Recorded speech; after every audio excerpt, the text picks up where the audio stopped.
अस्सलाम वालेकुम प्यारे बच्चों। मुकालमा बच्चों से में आप सभी का दिली खैर मकदम है। प्यारे बच्चों, अगर आपने इस चैनल को सब्सक्राइब नहीं किया तो फ़ौरन सब्सक्राइब कर लीजिएगा और बेल आइकन पर क्लिक कीजिएगा। तो प्यारे बच्चों, हम पिछले कई हफ्ते से आप बीती पर मबनी मज़ामिन आपके सामने पेश करते आए हैं। छतरी की आप बीती, पुल की आप बीती, किसान की आप बीती, ऐसे अनगिनत मज़ामिन जो है, एक टूटी कुर्सी की आप बीती हम आपकी खिदमत में पेश करते आए हैं। आज हम दरिया की आप बीती देखने वाले मज़मून किस तरह से लिखा जाता है। मेरा वतन पहाड़ की वो बुलंदी है जहां आपके लिए पहुंचना अगर नामुमकिन नहीं हो तो मुश्किल ज़रूर है। मैं अपने वतन का माहौल क्या बताऊं, बस यूं समझ लीजिए कि कुदरत का सारा हुस्न सिमट कर वहीं आ गया है। सुबह को सबसे पहले सूरज मेरे वतन में दिखता है। इसकी सुनहरी और हल्की किरणों की फूट जब मेरी बस्ती पर पड़ती है तो सब जगमगा उठता है।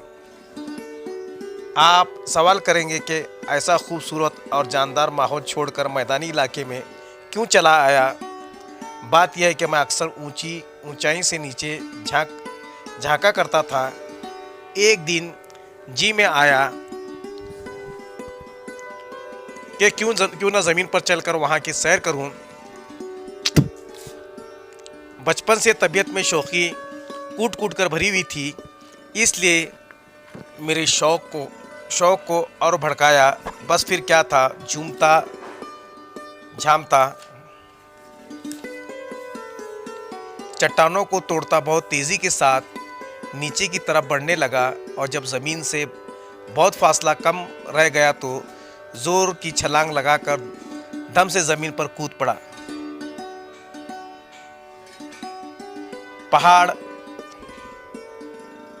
पहाड़ी रास्ते तय करने में बड़ी तकलीफ उठानी पड़ी।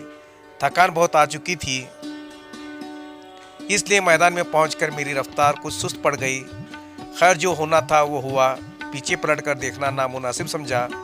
आगे बढ़ता ही गया। मेरे बहाव ने ज़मीन को दोनों तरफ से काटना शुरू कर दिया, यहाँ तक कि इस कदर आगे बढ़ता था मेरा पहाड़ चौड़ा होता जा रहा था। एक दिन मैंने बहुत से आदमियों को अपनी तरफ आते देखा। वो आए, मेरे किनारों पर आबाद हो गए। वो मेरा पानी अपने काम में लाने लगे। देखते देखते मेरे किनारों पर इंसानी आबादी और गांव के गांव बसने लगे। लेकिन इंसान बड़ा चालाक और खुदगर्ज है। उनकी पकड़ने की तरकीब कोई उससे सीखे। अब तो ये मेरे सीने पर छोटी छोटी कश्तियाँ तैराने लगा। मैंने ज़माने के बहुत से उलटफेर देखे हैं। मामूली बस्ती गांव में तब्दील हुई और धीरे धीरे यही गांव शहर बनते गए। मेरे किनारे निहायती आलीशान महल तामीर होते गए। रौनक और चहल पहल बढ़ने लगी। ये सब देखकर मैं दिल ही दिल में खुश होता गया। तो प्यारे बच्चों, तो देखो ये दरिया की आप बीती है। किस तरह से यहाँ पर जुमलों को तहरीर किया गया है, आप उसको गौर से सुनते चलिए। अब आगे देखिए। कभी कभी ऐसे मौके आया कि बारिश बहुत ज़ोर से हुई। पहाड़ों और मैदानों का सहारा पानी बहकर मेरे अंदर आ गया। फिर ये पानी सैलाब की सूरत में उमड़कर इधर उधर बहने लगा। सैलाबी पानी ने बेशुमार मकानों, इंसानों और जानवरों को तबाह बर्बाद कर दिया। खेतों की फसल बर्बाद हो गई। दुनिया की इस तबाही पर मुझ पर सदमा ज़रूर हुआ, लेकिन क्या कर सकता था। सब खामोशी से देखता रहा और बहता रहा।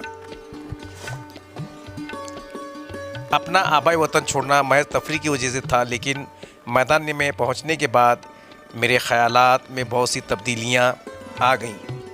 मसलन यहाँ आकर मैंने खिदमत गुजारी को अपना शार बना लिया। मेरी वजह से लोगों को इतने फ़ायदे पहुँचते रहे कि अगर उन्हें तहरीर किया जाए तो कई किताबें तैयार होंगी।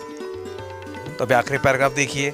मगर मैं नेकी कर वाली कहावत पर अमल करते हुए सारी बातों से बेनियाज आगे बढ़ता रहा।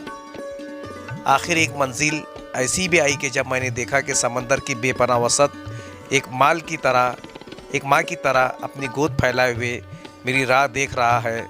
बस फिर क्या था,